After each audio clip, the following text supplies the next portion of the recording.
Good morning friends, welcome to all of you in the defence classes. दोस्तों, ये defence series का 4th lecture है। अभी तक हमने कॉम्प्लेक्स नंबर के बारे में, उसका मॉडुलस, आर्गुमेंट, स्क्वायर रूट कैसे निकालते हैं इसके बारे में डिस्कस कर लिया है। क्वेश्चन की भी आप सभी ने प्रैक्टिस कर ली। अब इसके बाद हम सब आज आगे पोलर फॉर्म के बारे में डिस्कस करते हैं। दोस्तों, ये जो पोलर फॉर्म है ये कॉम्प्लेक्स नंबर में बहुत इंपॉर्टेंट है। अब हम डिस्कस करेंगे कि पोलर फॉर्म होता क्या है, इसकी वैल्यू निकालते हम कैसे हैं, इन सब चीजों के बारे में अब हम डिस्कस करते हैं। तो दोस्तों, कोई भी कॉम्प्लेक्स नंबर होता है z equal to x plus i y के फॉर्म में हम कॉम्प्लेक्स नंबर को रिप्रेजेंट करते हैं। जब हम इस कॉम्प्लेक्स नंबर को z equal to x plus i y को r और थीटा के टर्म में रिप्रेजेंट करते हैं, किस टर्म में, r और थीटा के टर्म में रिप्रेजेंट करते हैं, तब वो पोलर फॉर्म में हो जाता है। अब हमें पता होना चाहिए कि r क्या होता है, थीटा क्या होता है।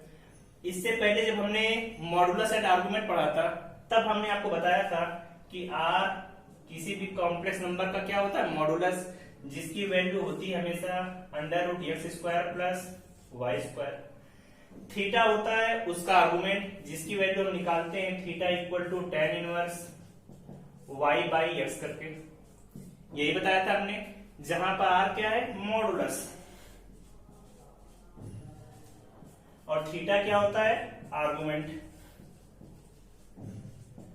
हम ग्राफिकली अगर इसे समझें तो कॉम्प्लेक्स नंबर को हम रिप्रेजेंट करते हैं इस ग्राफ पर, जहां पर ए रियल एक्सिस होता है, ए इमेजिनरी एक्सिस होता है। कोई भी पॉइंट एक्स वाई है तो एक्स हमारी ये वाली डिस्टेंस होती है, वाई हमारी ऊपर वाली डिस्टेंस है, और जिसका मॉडुलस आर होता है ये होता है under root x square plus y square. और ये थीटा बनता है, इसी को हम कहते हैं आर्गुमेंट, और ये जो आर है यही क्या होता है, मॉडुलस। तो किसी भी complex number x plus i y को उसके मॉडुलस और उसके आर्गुमेंट के टर्म में व्यक्त करना ही क्या होता है, पोलर फॉर्म होता है। तो दोस्तों, अब देखिए हम इसे रिप्रेजेंट कैसे करते हैं। कहीं पर कोई complex number z equal to x plus i y दिया है तो पोलर फॉर्म जो उसकी होती है, पोलर फॉर्म ए हमेशा होती है r ब्रैकेट में cos theta plus i sine theta, जहां पर r क्या है, मॉडुलस, थीटा क्या होता है, आर्गुमेंट। समझ में आया दोस्तों? अगर यहां पर माइनस लगा है तो हम यहां बीच में माइनस लगा देते हैं। जे एक्स प्लस आई वाई है तो cos theta plus i sine theta, यहां पर माइनस लगा है तो हम इसे लिखते हैं r cos थीटा माइनस आई साइन थीटा। समझ में आया दोस्तों? कोई भी कॉम्प्लेक्स नंबर दिया है उसे r और थीटा में लिखिए, वही आपका क्या होगा, पोलर फॉर्म। समझ में आया? नोट करिए। अब इस पर क्वेश्चन कैसे आते हैं हम सभी क्वेश्चन के बारे में डिस्कस करते हैं।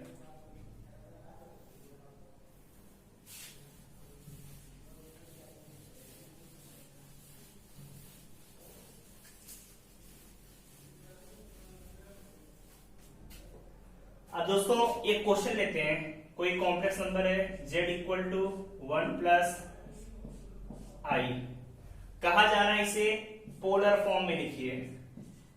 पोलर फॉर्म, पोलर फॉर्म का मतलब क्या होता है, ध्रुवीय रूप। तो पहला काम क्या है हमारा, मॉडुलस निकालना। तो मॉडुलस निकालना हमने सीखा हुआ, r equal to under root 1 का स्क्वायर प्लस 1 का स्क्वायर, वैल्यू आ गई अंडर रूट 2। समझ में आया? दूसरा थीटा निकालते हैं कैसे, tan inverse y by x. y मतलब इमेजिनरी पार्ट, कितना है यहाँ पर, 1, रियल पार्ट 1।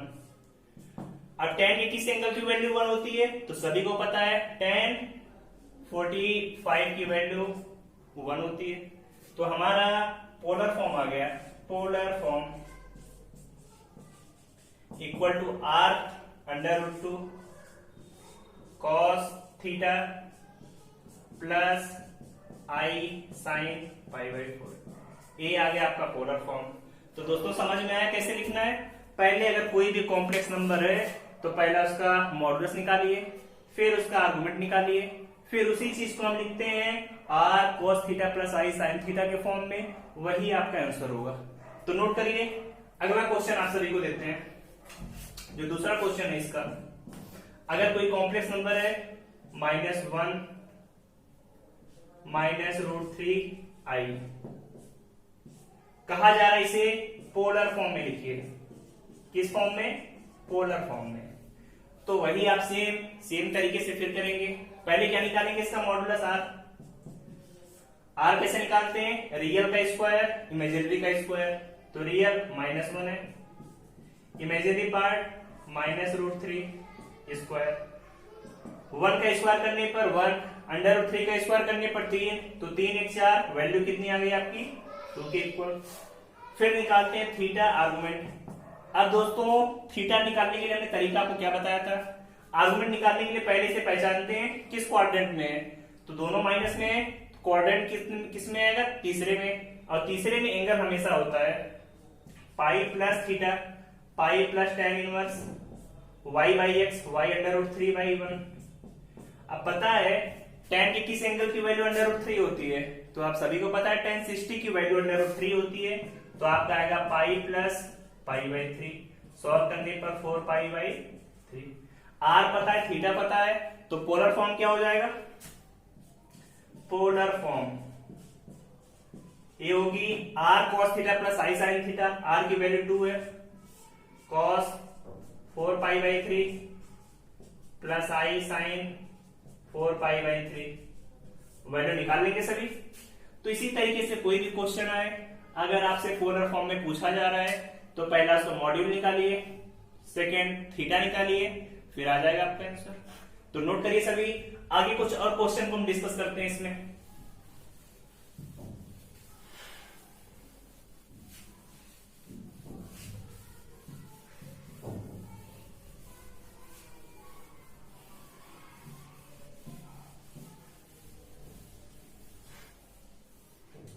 आगे हम आपको 2 क्वेश्चन दे रहे हैं। जैसे कोई कॉम्प्लेक्स नंबर दिया है, पहला क्वेश्चन है कोई कॉम्प्लेक्स नंबर z = i दिया है, कहा जा रहा है इसे पोलर फॉर्म में चेंज करिए। पोलर फॉर्म में इसकी वैल्यू कितनी आएगी? तो आप सभी निकालिए, जो भी आंसर है बताइए, अदरवाइज हम आपको फिर बताते हैं इसका आंसर। तो देखिए दोस्तों कैसे करेंगे। z = i दिया है, तो हम इसे कॉम्प्लेक्स नंबर के फॉर्म में ले सकते हैं 0 + i। 0 जहां पर रियल पार्ट है, i क्या है? Imaginary part. तो फिर निकालते हैं मॉडुलस r = अंडर रियल का स्क्वायर प्लस इमेजिनरी का स्क्वायर। रियल पार्ट कितना है? 0 का स्क्वायर, इमेजिनरी पार्ट 1 का स्क्वायर। तो मॉड्यूल कितना आ गया? 1। फिर निकालते हैं थीटा। अब देख रहे हैं i पहले कोऑर्डिनेट में आएगा, तो वैल्यू कितनी आएगी? tan inverse y/x। y कितना है यहाँ पर? 1। x की वैल्यू 0। 0 से 1 में डिवाइड करेंगे तो आपको पता है इनफाइनाइट आएगा। और tan की किस एंगल की वैल्यू इनफाइनाइट होती है? तो वो एंगल होता है पाई/2, क्योंकि tan पाई/2 की वैल्यू कितनी होती है? हमेशा इनफाइनाइट। तो फिर आ गया पोलर फॉर्म। पोलर फॉर्म कितना आएगा दोस्तों? r1 cos पाई/2 plus i sign पाई/2। ये आ गया आपका पोलर फॉर्म। इसी तरीके से क्वेश्चन और आपको देते हैं। अगर यहां पर माइनस आई है, तो इसका आंसर आप सभी को निकाल कर बताना है कि पोलर फॉर्म में -i की वैल्यू कितनी आएगी। निकाल कर आंसर आप सभी कमेंट में बताइए कि आंसर पोलर फॉर्म में कितना आ रहा है। फिर जिनका आंसर नहीं आएगा उसमें हम नेक्स्ट क्लास में डिस्कस करेंगे। अब पोलर फॉर्म के बाद दोस्तों हमें आगे पढ़ना है यूलर फॉर्म के बारे में। अब दोस्तों यूलर फॉर्म की इंपॉर्टेंट क्या है, ये भी आपको हम क्वेश्चन में बताते हैं कि यूलर फॉर्म कितना इंपॉर्टेंट है। जिन क्वेश्चन में पावर बहुत ज्यादा होती है कॉम्प्लेक्स नंबर में, वहां पर हम यूलर फॉर्म का प्रयोग करेंगे। तो देखते हैं दोस्तों कैसे करते हैं यहां पर।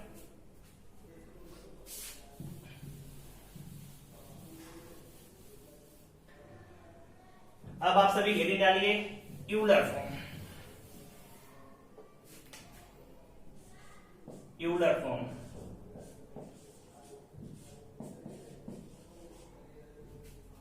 यूलर फॉर्म कि यूलर फॉर्म के क्वेश्चन हम कैसे सॉल्व करेंगे। तो देखिए दोस्तों, अभी हमने कॉम्प्लेक्स नंबर में पढ़ा पोलर फॉर्म में लिखा था r cos theta plus i sin theta, ये पोलर फॉर्म था। तो दोस्तों याद रखिएगा, जो एक cos theta plus i sin theta है, इसे हम रिप्रेजेंट करते हैं e की पावर i थीटा से, और इसी को रिप्रेजेंट करना ही पोलर फॉर्म कहलाता है। पोलर फॉर्म नहीं, यूलर फॉर्म कहलाता है। जैसे cos theta plus i sin theta है, तो हम इसे किस में लिखते हैं, e की पावर i थीटा। यही आपकी कौन सी फॉर्म है, यूलर फॉर्म्स। अब अगर दोस्तों यहां पर बीच में माइनस है, cos theta minus i sin theta, तो हम इसे क्या लिखेंगे, r e की पावर माइनस i थीटा। बीच में प्लस तो i थीटा, बीच में माइनस तो यहां पर माइनस i थीटा। तो आप देख सकते हैं यूलर फॉर्म सिंपल होती है, cos theta plus i sin theta e की power i theta, cos theta minus i sin theta e की पावर माइनस i थीटा। कैसे, इसका कुछ एग्जांपल लिखते हैं। जैसे अभी हमने आपको क्वेश्चन कराया था i को पोलर फॉर्म में आपने क्या लिखा था, cos pi by 2 plus i sin pi by 2, यही लिखा था आप सभी ने पोलर फॉर्म में। अब इसी को अगर यूलर फॉर्म में लिखना है तो हम कैसे लिखेंगे इसे, यूलर फॉर्म में। देखिए यूलर फॉर्म में कैसे लिखते हैं, cos theta plus i sin theta e की पावर i थीटा, तो इसे लिख सकते हैं e की पावर i पाई बाई 2। आ गया आपका यूलर फॉर्म में। कोई दिक्कत दोस्तों इसमें? बहुत इजीली तरीके से अगर आपको cos theta plus i sin theta पता है तो आप इसे लिख सकते हैं e की पावर i पाई बाई 2। समझ में आया? ऐसे और भी क्वेश्चन है, एक क्वेश्चन और लेते हैं। जैसे क्वेश्चन है -1 प्लस √3i। क्वेश्चन ये दिया है, आपसे पूछा जा रहा है कि आप इसे यूलर फॉर्म में लिखिए। किस फॉर्म में? यूलर फॉर्म में। तो यूलर फॉर्म के लिए पहले हमें क्या निकालना है कि पोलर फॉर्म में क्या होगा। तो पोलर फॉर्म के लिए पहले हम r निकालेंगे। r की value √x² plus y square, 1 minus 1 का स्क्वायर √3 का स्क्वायर।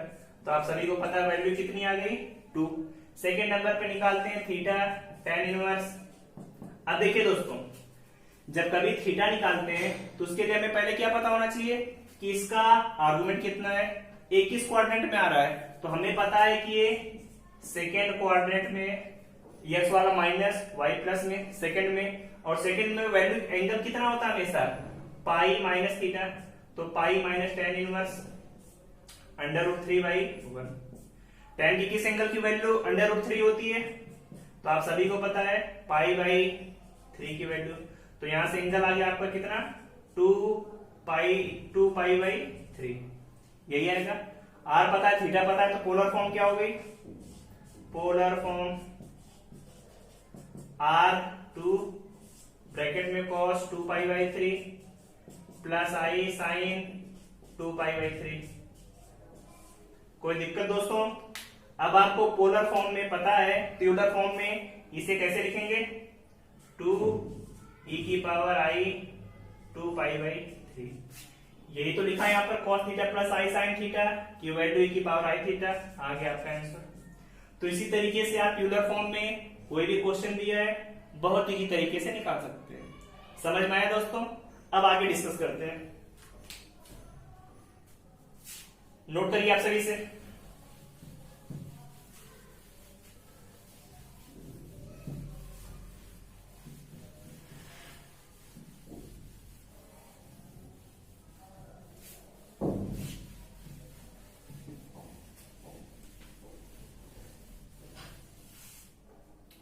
नेक्स्ट जो आपका लास्ट और इंपॉर्टेंट टर्म है डी मूवर्स थ्योरम। की डी मूवर्स थ्योरम क्या होती है? डी मूवर्स थ्योरम दोस्तों, ये जो थ्योरम है, ये थ्योरम बहुत इंपॉर्टेंट है, डी मूवर्स थ्योरम। इसकी हेल्प से आप कोई भी बड़ी पावर है, जैसे सपोज करिए कोई complex number z equal to x plus i y दिया है, इसकी पावर कोई बहुत बड़ी संख्या है, जैसे सपोज करिए कोई पावर n है, तो आप इसे कैसे सॉल्व करेंगे? तो इस टाइप के क्वेश्चन को सॉल्व करने के लिए हम डी मूवर्स थ्योरम का यूज करते हैं। अभी आपको हम एग्जांपल भी करा रहे हैं, पहले इसका हम फार्मूला देखते हैं कि इसका फार्मूला क्या है। तो दोस्तों कभी भी कोई कॉम्प्लेक्स नंबर को हमने पोलर फॉर्म में लिखा cos theta plus i sine theta की पावर n, पोलर फॉर्म में इसे ऐसे लिखा जाता है, तो फिर इसकी वैल्यू कितनी आएगी हमेशा cos n theta plus i sign n theta. जो पावर है थीटा के साथ मल्टीप्लाई हो जाएगा, बीच में अगर माइनस है तो यहां पर आपकी माइनस लगा देंगे। अगर आपको इतना पता है तो आप इसकी हेल्प से कोई भी पावर वाला क्वेश्चन है बहुत आसानी से कर सकते हैं। अब देखिए दोस्तों, इस पर कुछ क्वेश्चन करते हैं, फिर जाकर आपको ये कॉन्सेप्ट डिटेल में समझ में आएगा। तो चलिए क्वेश्चन नोट करते हैं और उस क्वेश्चन को सॉल्व करते हैं। एक क्वेश्चन नोट करते हैं। क्वेश्चन है आपका 1 प्लस आई की पावर 8 पूछा जा रहा है, इसकी वैल्यू निकालिए, इसकी वैल्यू कितनी आएगी। तो दोस्तों चलिए इसकी वैल्यू जिन्हें पता है निकालिए, जिन्हें नहीं पता है अभी हम बताते हैं सर कैसे क्या तरीका है। तो देखिए दोस्तों, इसकी वैल्यू निकालने के लिए कुछ लोग इसकी वैल्यू ऐसे निकालते हैं आसानी से, 1 प्लस आई का स्क्वायर और पूरे की पावर 4। अब आपको पता है a प्लस बी का स्क्वायर की वैल्यू कितनी होती है, a square plus b square plus 2i की पावर 4। अब आपको पता है i स्क्वायर की वैल्यू -1 प्लस 1 कैंसिल आउट हो जाएगा, 2i की पावर 4, 2i की पावर 4 की वैल्यू कितनी आएगी, 2 की पावर 4 16, i की पावर 4 की वैल्यू 1, तो आंसर आ गया इसका 16। ये तो सिंपल क्वेश्चन था, इसकी वैल्यू निकाल ली हमने। लेकिन अगर इसकी जगह पर अगर ऐसा क्वेश्चन हो √3 प्लस आई की पावर 8, इसकी वैल्यू निकालिए, तो इसकी वैल्यू आप कैसे निकालेंगे। अब देखिए यहां पर स्क्वायर करने पर आई स्क्वायर और 1 तो कैंसिल आउट हो गया, तो हमने सॉल्व कर लिया। लेकिन यहां पर तो आई स्क्वायर कैंसिल आउट नहीं होगा, तो क्वेश्चन करने का तरीका बहुत लंबा हो जाएगा, तो आप इसे आसानी से सॉल्व नहीं कर सकते जो आपका नॉर्मल तरीका है। तो ऐसे क्वेश्चन के लिए हम किसका यूज करेंगे, डी मूवर्स थ्योरम का। अब देखिए इस क्वेश्चन को करेंगे कैसे, आइए देखते हैं। यहां पर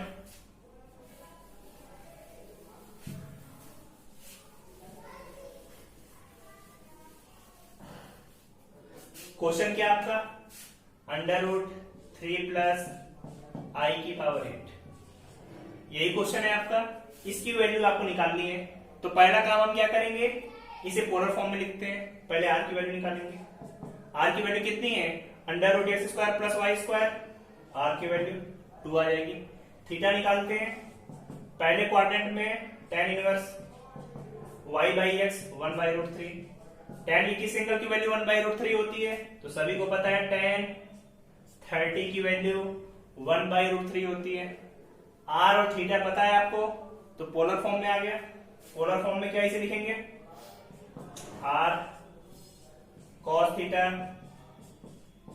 प्लस आई साइन थीटा, यही है।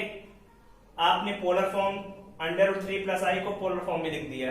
अब आपको निकालना है क्या, इसकी पावर 8, तो टोटल की पावर कितनी है 8, लिख सकते हैं। 2 की पावर 8 अलग कर लीजिए, 2 की पावर 8। यहां पर डिमोर्स theorem cos theta plus i sine theta की पावर n, वैल्यू कितनी आएगी, cos n theta 8π/6 plus i sign 8π/6, यही वैल्यू आ गई। अब देखिए जो आपकी पावर थी, पावर एंगल में आ गई। 2 की पावर 8 की वैल्यू कितनी होती है, आप सभी को पता है 256, cos 8π/6, यहां से 2 से कैंसिल आउट हो जाएगा, 4π/3। अब आपको cos 4π/3 और sin 4π/3 की वैल्यू निकालनी है। तो चलिए जिन्हें नहीं पता यहाँ पे देखते हैं कितनी आएगी cos 4π/3 की वैल्यू। इसे लिख सकते हैं cos पाई प्लस π/3, 4π/3 के इक्वल है cos 180 plus theta minus cos theta minus 1/2, cos 4π/3 की वैल्यू आ गई।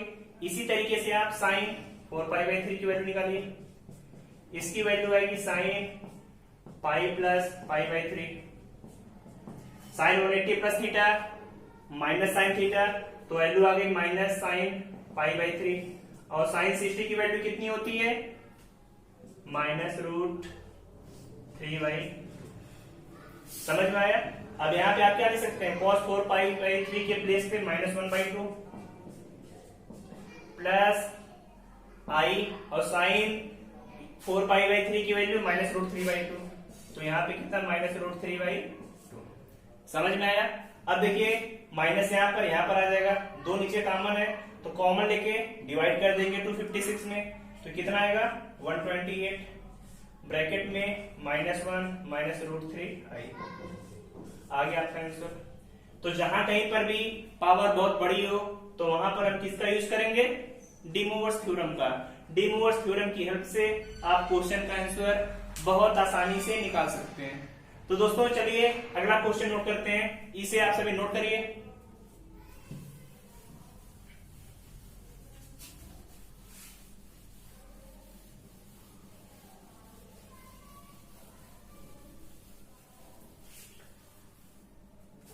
एक क्वेश्चन लेते हैं, जैसे आपसे पूछ दिया गया 1 प्लस आई की पावर 1 प्लस आई मत लिखिए रूट 3 प्लस आई बाई 2 की पावर 72 का की वैल्यू कितनी होगी? की वैल्यू कितनी होगी? क्वेश्चन है under root 3 plus i by 2 की पावर 72 की वैल्यू कितनी होगी? निकालिए सभी। तो पहले क्या करेंगे? Under root 3 plus i by 2 को पोलर फॉर्म में चेंज करेंगे, तो पोलर फॉर्म में चेंज करिए। पहले आर निकालते हैं। आर की value under root x square plus y square, under root 3 का स्क्वायर प्लस 1 का स्क्वायर, अंडर रूट 3 का स्क्वायर प्लस 1 का स्क्वायर, 2 की वैल्यू आ गई। थीटा निकालेंगे, tan inverse y by x, यहां पर कितना है? 1 बाई रूट 3। tan की किस एंगल की वैल्यू 1 बाई रूट 3? तो आप सभी को पता है पाई बाई 6। r और थीटा पता है तो आप यहां पे लिख सकते हैं। लिखिए कितना है ये value? r cos pi by 6 plus i sign pi by 6,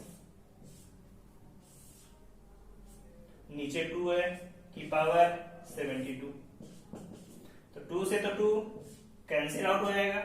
बचा कितना आपका? cos pi by 6 plus i sine pi by 6 की पावर 72। इसकी वैल्यू अब आपको निकालनी है कि इसकी वैल्यू कितनी आएगी। तो आप सभी को डी मूवर्स थ्योरम पता है, cos theta plus i sine theta की power n, cos n 72 pi by 6 plus i sine 72 pi by 6, यही वैल्यू आएगी। अब देखिए 6 से डिवाइड करेंगे, cos 12 pi plus i sign 12 पाई। अब पता है cos 360 की वैल्यू या 2 पाई की वैल्यू 1 होती है, तो उसी तरीके से 4 पाई 6 पाई 8 पाई 10 पाई 12 पाई इसकी वैल्यू 1 आएगी। और साइन में हमेशा 2 पाई की वैल्यू 0 होती है, तो उसका मल्टीपल जो भी होगा उसकी वैल्यू 0 आएगी। तो आंसर कितना आ गया आपका? 1। तो इसी तरीके से कोई भी कितनी भी बड़ी पावर है, आप डी मूवर्स थ्योरम की हेल्प से उसकी वैल्यू बहुत आसानी से निकाल सकते हैं। तो नोट करिए क्वेश्चन। एक क्वेश्चन आपको देते हैं, फिर एक क्वेश्चन आपका होमवर्क होगा। नोट करिए इसे सभी।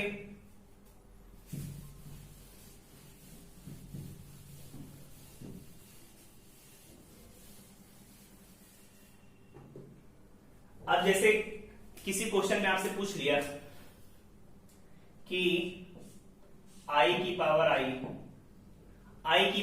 की वैल्यू क्या होगी? आई की पावर आई है तो इसकी वैल्यू कितनी आएगी? आप इसकी वैल्यू कैसे निकालेंगे? तो दोस्तों बहुत आसानी से आपको अगर डी मूवर्स थ्योरम पता है निकाल सकते हैं। पोलर फॉर्म भी हमने बताया।